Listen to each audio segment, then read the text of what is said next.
आपका पहला सवाल है, सिंधु घाटी सभ्यता का प्रमुख बंदरगाह कौन सा था? आपके option A Lothal, B Harappa, C Mohenjodaro, D Kalibangan. तो इस प्रश्न का सही जवाब होगा उत्तर ए लोथल। आपका अगला प्रश्न है, आर्य समाज की स्थापना किसने की थी? आपके option A Raja Ram Mohan Roy, B Dayanand Saraswati, C Swami Vivekananda, D Gopal Krishna Gokhale. इस प्रश्न का सही जवाब होगा उत्तर बी दयानंद सरस्वती। आपका अगला प्रश्न है, 1857 की क्रांति के समय भारत का गवर्नर जनरल कौन था? आपके option A Lord Dalhousie, B Lord Canning, C Lord Wellesley, D Lord Ripon. तो इस प्रश्न का सही जवाब होगा ऑप्शन बी लॉर्ड कैनिंग। आपका अगला प्रश्न है, पूर्ण स्वराज्य का प्रस्ताव कांग्रेस ने कब पारित किया था? आपके ऑप्शन ए 1927 में, बी 1928, सी 1929, डी 1930।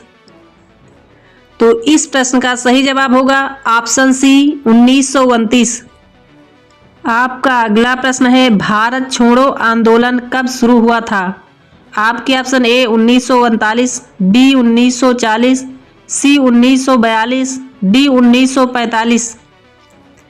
इस प्रश्न का सही जवाब होगा ऑप्शन सी 1942। आप लोगों को अगर हमारी वीडियो पसंद आई हो तो प्लीज़ हमारी वीडियो को लाइक करें और चैनल को सब्सक्राइब जरूर करें।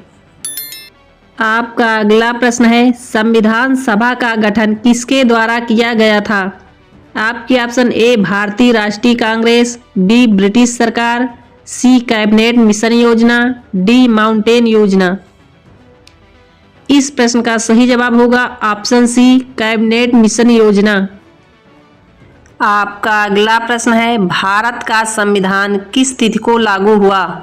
आपके ऑप्शन ए 15 अगस्त 1947, बी 26 जनवरी 1950, सी 26 नवंबर 1949, डी 2 अक्टूबर 1950। तो इस प्रश्न का सही जवाब होगा ऑप्शन बी 26 जनवरी 1950। आपका अगला प्रश्न है, कावेरी नदी का उद्गम स्थल है? आपके ऑप्शन ए ब्रह्मगिरि पर्वत, बी महाबलेश्वर, सी अरावली, डी नीलगिरी। तो इस प्रश्न का सही जवाब होगा ऑप्शन ए ब्रह्मगिरि पर्वत।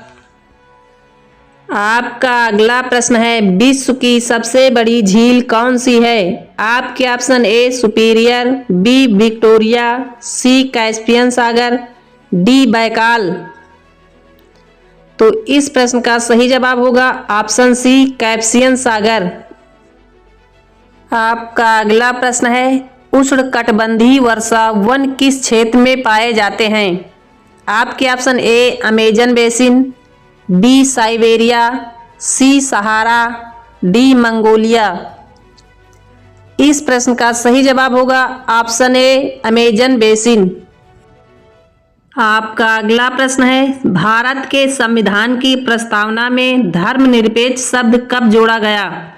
आपके option A 1951, B 1976, C 1989, D 1992। इस प्रश्न का सही जवाब होगा ऑप्शन बी 1976 में। आपका अगला प्रश्न है, संविधान का अनुच्छेद 370 किससे संबंधित है? आपके ऑप्शन ए जम्मू और कश्मीर, बी नागालैंड, सी सिक्किम, डी मणिपुर। इस प्रश्न का सही जवाब होगा ऑप्शन ए जम्मू और कश्मीर। आपका अगला प्रश्न है, राष्ट्रपति का कार्यकाल कितने वर्षों का होता है?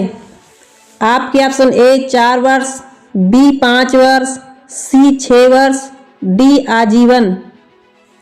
तो इस प्रश्न का सही जवाब होगा ऑप्शन बी 5 वर्ष। आपका अगला प्रश्न है, भारत का संविधान कब लागू हुआ? आपके ऑप्शन ए 15 अगस्त 1947, बी 26 नवंबर 1949, सी 26 जनवरी 1950, डी 2 अक्टूबर 1950। इस प्रश्न का सही जवाब होगा ऑप्शन सी 26 जनवरी 1950। आपका अगला प्रश्न है, सर्वोच्च न्यायालय की स्थापना कब हुई? आपके option A 1947, B 1950, C 1952, D 1955। तो इस प्रश्न का सही जवाब होगा ऑप्शन बी 1950। आपका अगला प्रश्न है, भारत में पंचवर्षीय योजना की शुरुआत कब हुई? आपके option A 1950, B 1951, C 1952, D 1953। इस प्रश्न का सही जवाब होगा ऑप्शन बी 1951 में। आपका अगला प्रश्न है, योजना आयोग को कब समाप्त किया गया? आपके option A 2012, B 2014, C 2015, D 2016। इस प्रश्न का सही जवाब होगा उत्तर सी 2015। आपका अगला प्रश्न है, भारत में मुद्रा छापने का अधिकार किसके पास है? आपके ऑप्शन ए वित्त मंत्रालय, बी भारतीय रिजर्व बैंक, सी सीबीआई, डी संसद। इस प्रश्न का सही जवाब होगा ऑप्शन बी भारतीय रिजर्व बैंक के पास। आपका अगला प्रश्न है, मेक इन इंडिया कार्यक्रम कब शुरू किया गया? आपके option A 2012, B 2014, C 2016, D 2018। तो इस प्रश्न का सही जवाब होगा ऑप्शन सी 2016। आपका अगला प्रश्न है, नीति आयोग के पहले उपाध्यक्ष कौन थे? आपके option A Arvind Panagariya, B Rajiv Kumar, C Amitabh Kant, D Montek Singh Ahluwalia. तो इस प्रश्न का सही जवाब होगा ऑप्शन ए अरविंद पनगड़िया। आपका अगला प्रश्न है, सूर्य का ऊर्जा स्रोत क्या है? आपके ऑप्शन ए रासायनिक अभिक्रिया, बी नाभिकीय संलयन, सी नाभिकीय विखंडन, डी सौर पवन। इस प्रश्न का सही जवाब होगा ऑप्शन बी नाभिकीय संलयन।